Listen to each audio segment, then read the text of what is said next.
Bismillahirrahmanirrahim. Assalamualaikum warahmatullahi wabarakatuh. Pertama-tama yang saya hormati kepada Bapak Fariz Azhari, SE MPD, selaku dosen mata kuliah Teori dan Perilaku Organisasi, dan yang saya hormati kepada teman seperjuangan semuanya.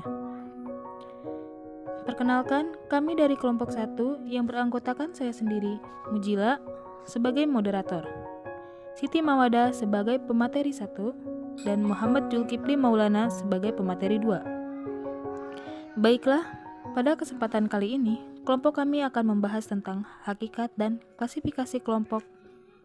Berikut materinya. Perkenalkan, saya Siti Mawada.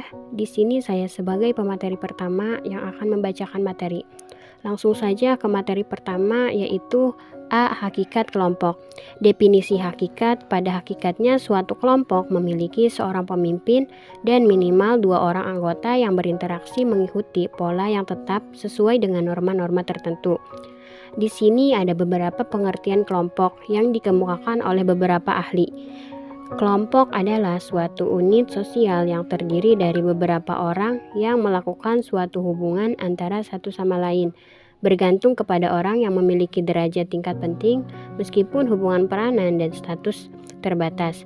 Ini menurut Wright dan Gender 1968. Suatu kelompok adalah sejumlah orang-orang yang melakukan interaksi secara langsung melalui orang lain dan satu sama lain saling bergantung melalui proses tatap muka. Ini menurut Homan 1950.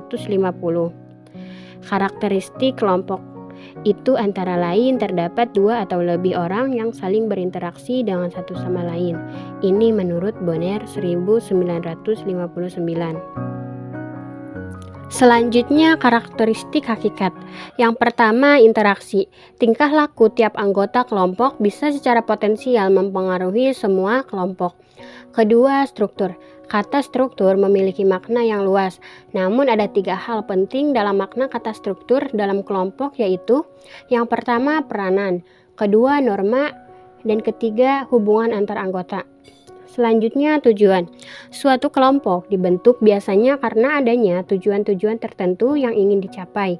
Tujuan dari keberadaan kelompok tidak lain adalah agar terjalinnya rasa kebersamaan dan rasa saling menerima di antara anggota kelompok. Tujuan umum dalam yang ingin dicapai suatu kelompok bisa merupakan faktor pemersatu yang paling kuat dalam kelompok tersebut. Selain itu, tujuan umum kelompok bisa memotivasi anggota kelompok dalam bertindak untuk mencapai kesuksesan tujuan bersama. Selanjutnya, kebersamaan. Rasa kebersamaan merupakan hal yang penting dalam kelompok. Prinsip organisasi tersebut adalah yang pertama, takdir umum, yaitu tingkat di mana individu berkumpul untuk mendapatkan hasil yang sama. Kedua, persamaan, yaitu tingkat di mana individu berkumpul karena memiliki kesamaan baik dari segi berperilaku ataupun yang lainnya. Dan yang terakhir, kedekatan, yaitu jarak antar individu dalam kelompok. Selanjutnya, dinamika interdependensi, yaitu ilmu yang mempelajari tentang perilaku kelompok disebut dinamika kelompok, karena dalam kelompok dituntut untuk aktif, energik, semangat, dan mengubah. Dalam dinamika kelompok akan dipelajari perilaku dalam kelompok, termasuk keberadaan. Yang pertama, fenomena saling ketergantungan. Kedua, proses perkembangan kelompok yang dimulai dari kerumunan individu tetapi berakhir dengan terbentuknya suatu kelompok. Keempat, perubahan kelompok dari waktu ke waktu.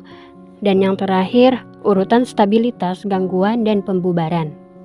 B. Klasifikasi kelompok. Kelompok atau grup didefinisikan sebagai 2 atau lebih individu yang saling bergantung dan bekerja sama, yang secara bersama berupaya mencapai tujuan. Work group, kelompok kerja, adalah kelompok yang para anggotanya saling berinteraksi, terutama untuk saling berbagi informasi, untuk membuat keputusan guna membantu satu sama lain dalam wilayah kewenangannya masing-masing. Ada beberapa klasifikasi dalam kelompok. Pertama, kelompok formal. Yang kedua, kelompok informal. Kelompok formal adalah kelompok yang sengaja dibentuk dengan keputusan manajer melalui bagian organisasi untuk menyelesaikan tugas secara efektif dan efisien. Lalu kelompok informal. Kelompok informal adalah suatu kelompok yang tidak dibentuk secara formal melalui struktur organisasi, akan tetapi muncul karena adanya kebutuhan akan kontak sosial. Adapun klasifikasi kelompok menurut para ahli, A. Kelompok primer dan kelompok sekunder. Ditandai dengan adanya hubungan emosional, personal, dan akrab menyentuh hati seperti hubungan keluarga, teman dekat, tetangga rumah, layaknya seperti tetangga di perdesaan yang memang terkenal akrab satu dengan yang lainnya. Itu kelompok primer. Untuk kelompok sekunder adalah kebalikan dari kelompok primer, yaitu hubungan yang ditandai dengan ketidakakraban satu dengan yang lainnya, tidak personal, dan tentunya tidak adanya tanda-tanda menyentuh hati, namun layaknya seperti komunikasi massa, fakultas, serikat-serikat kemasyarakatan, dan yang lainnya. Lalu B. In-group dan out-group. In-group dikenal sebagai kelompok kita, dan out-group dikenal dengan kelompok mereka. In-group ini sendiri dapat berbentuk seperti kelompok primer maupun kelompok sekunder. Keluarga atau kelompok kita dikenal sebagai kelompok primer.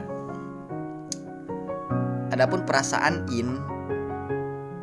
in-group diungkapkan dengan kesetiaan, solidaritas, kesenangan, dan kerjasama.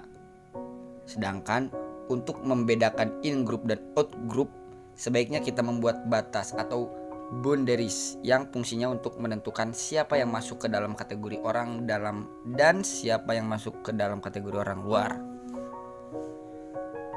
Kemudian C. Kelompok keanggotaan dan kelompok rujukan.